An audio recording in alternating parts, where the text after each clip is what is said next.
So I got the kids off to school and I fed all the animals, and it is rainy and nasty outside and my sinuses are killing me, so I apologize if I sound a little nasally. But I can't do anything outside. I can't work the gardens or anything, so I'm going to make a cake today. And this is for Chris and Gina over at Cosmic Cultivators. We are going to make a banana cake. They have a challenge going out right now. It's open to everybody, so if you have a good banana cake, just check out the hashtag, check out their channel, and you can join too. And I'm just going to give you a nice warning. It's all in fun. It's called the Banana Hammock Cake Challenge, so it's all in fun. But I'm doubling the recipe that I usually use because we're a larger family. If you use this as a basic recipe, it's almost like eating a coffee cake.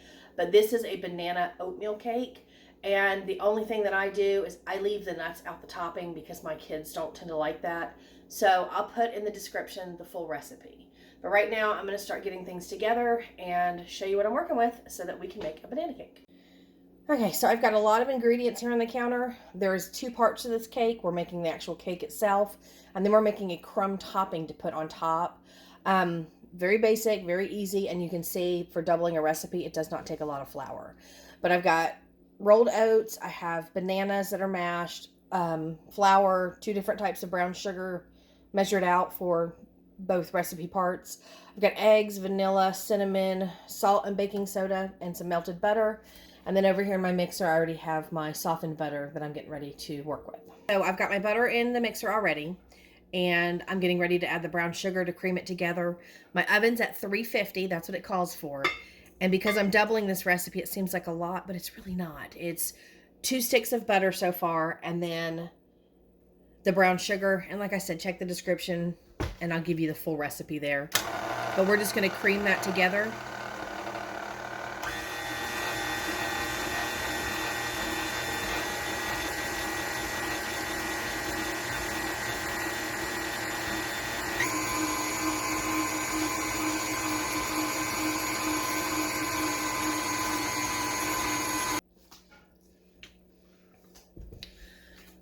All right, I just want to give a quick tip. This is a whisk attachment to your KitchenAids. I see a lot of people that are using these to mix doughs. You do not want to do that. This is for liquid components or creaming your butters and sugars. I will change this blade out, and I'll show you that one when I do, but don't use this to make doughs. You're going to break them, you're going to ruin it, and you really should have no reason to have anything stuck inside. As I add more liquid, all of this stuff is going to come out. Don't use that as a regular mixer. All right, so next in the recipe, I'm adding the eggs.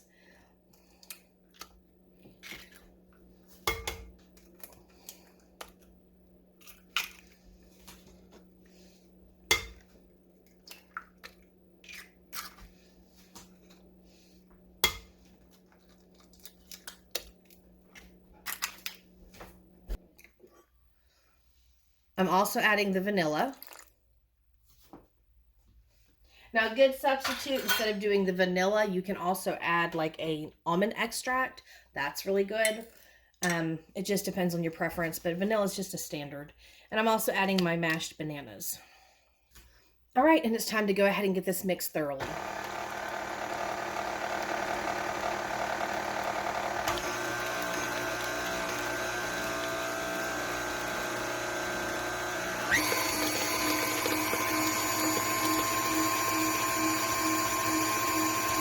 I'm coming in and I'm scraping down my sides. I want to make sure everything gets incorporated correctly. And I'll give it one last mix, and then we will get together the dry ingredients. But see how the whisk is already empty? That's what you want when you use this attachment.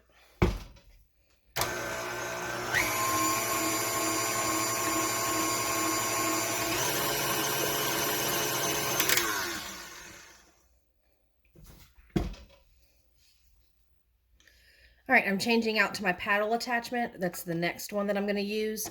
That is best for cake mixes. So like I said, pay attention to the attachments on your actual KitchenAid so that you don't ruin the KitchenAid. These things are expensive. You want to keep them in good shape.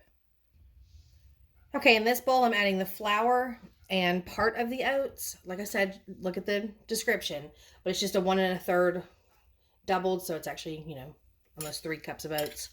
I'm adding my baking soda and my salt.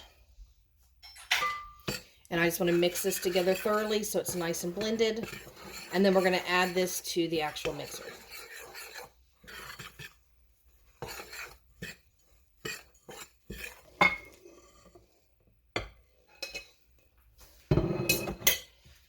Okay, so I've got my dry ingredients in with my wet, and I'm just going to give these a good mix until they're fully incorporated.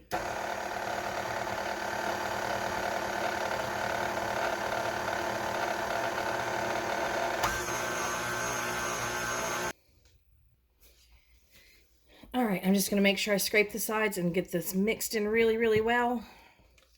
The last little bit. All right, and I have an oiled pan over here, so we're going to put it in the pan.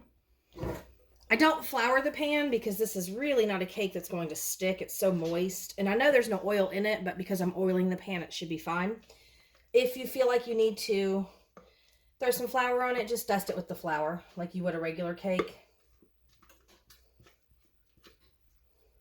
But we're just going to get this all into the pan and get it spread out.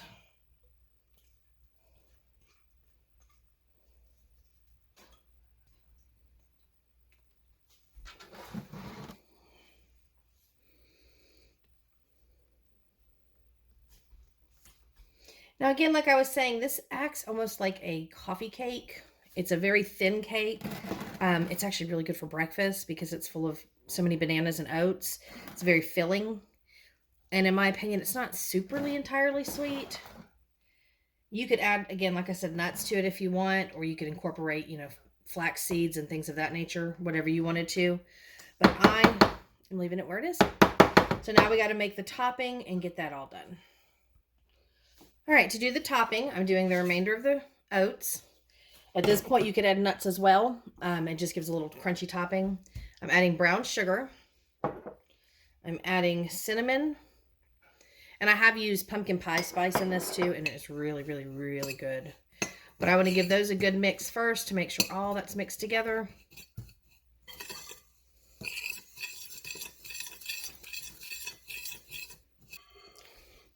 All right, and I'm going to drizzle in some melted butter to make this topping a little bit stickier.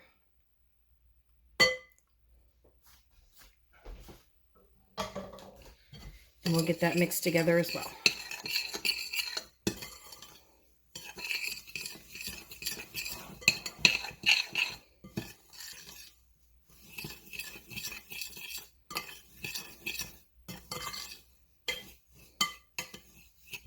You just want to mix it until it all looks wet. It's not going to stick together, but you want to make sure it's all completely wet.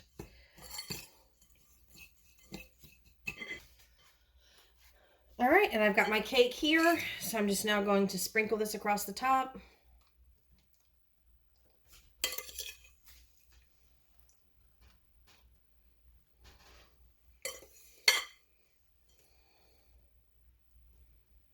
And just to make sure it gets in here nice and even, I'm just going to spread it lightly into the batter. As this cake bakes, it's actually going to hydrate the oats back up, and it's going to give it a nice kind of crispy topping. And again, with the nuts, it would be even more crunchier, but I like it the way it is. And so we're going to put this in the oven, and we're going to bake it at 350. It's probably going to go about 40 minutes, and we'll check it. You want your centers to be done. So I'll come back and I'll show you as it goes on. All right, there it is, fresh out the oven. You can see it raised up just a little bit, but you can see where it's starting to deflate some. It will do that a little bit, but oh my gosh, if you could smell my kitchen, it smells so good. So I'm gonna let this cool. You wanna let it cool completely before you cut it, just because it's gonna be kind of sticky from the bananas. And then I'm gonna make some homemade whipped cream and serve it up. And so I'll show you that when I get there. In this mixer, I have a half pint of heavy whipping cream, and I have some powdered sugar and some vanilla. You can make it as sweet as you want. Don't add too much sugar because it'll thicken up like an icing. But we're going to make some homemade whipped cream. It's real easy. I'm using the whisk attachment, and I'm just going to turn it on slowly. I want to incorporate the sugar in so it doesn't go everywhere. Gradually turn it up.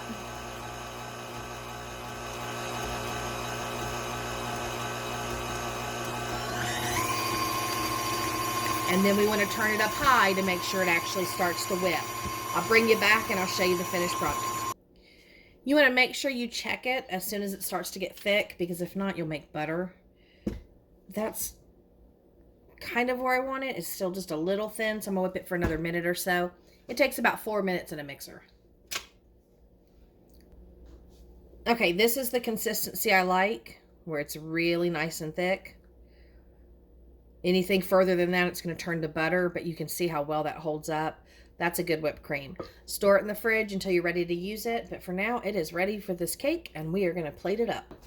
All right, so I've cut the cake in a few pieces. I'm going to take out a center because it just makes it easier. This is super duper moist.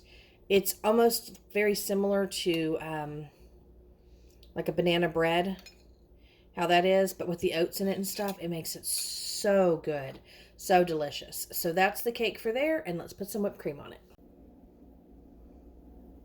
Super moist, delicious oatmeal banana cake. And look at that whipped cream stack. I'm not going to eat all of this. I don't eat that much sweets. I'm actually kind of tired. I've been working a lot today, but I want to take a bite and just show you how delicious it is. Mmm. Mmm.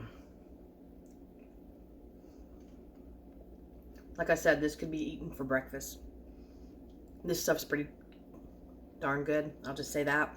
That crispy crunch on the top from the topping. Super moist in the middle.